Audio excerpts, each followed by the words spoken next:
Dit gaan oor ouma se verjaarsdag, so kom ons sing vir haar. Veel geluk, liewe ouma, omdat jy verjaar. Mag die Here jou seën en nog baie jare spaar.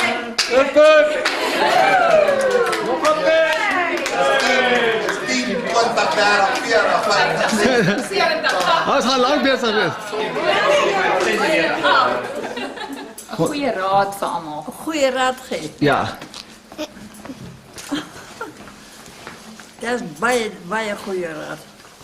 Je moet altijd eerlijk wezen. En je moet praten, je moet niet stil blijven. Nou ja, toe.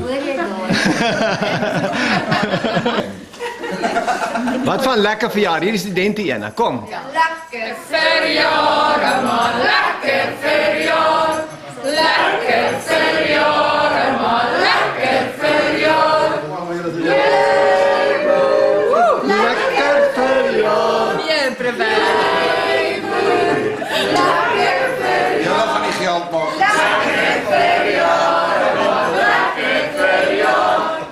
Daar zijn. Okay, Baie dankie. okay, julle, die kos werk so, julle het voorgereg gehad. Daar is Daar is nie nuwejaarskoeke nie. daar's nog nie nuwejaarskoeke, daar gaan wees.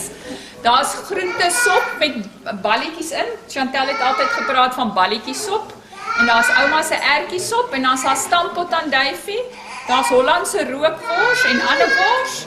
En vir die ouens wat dit alles vreemd vind, dis brood en botter en konfyt vir julle. Hier raas soda. Help julle self en dan ek wil net een ding sê, die rys wat daar is nie die hoofgereg nie, wat daar in die Wynmarie is.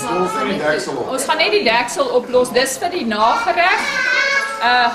Melkrys met botter en kaneelsuiker.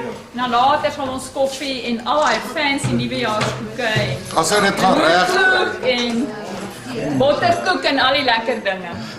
Daar sien. Okay, help julle self. Dankie lekker.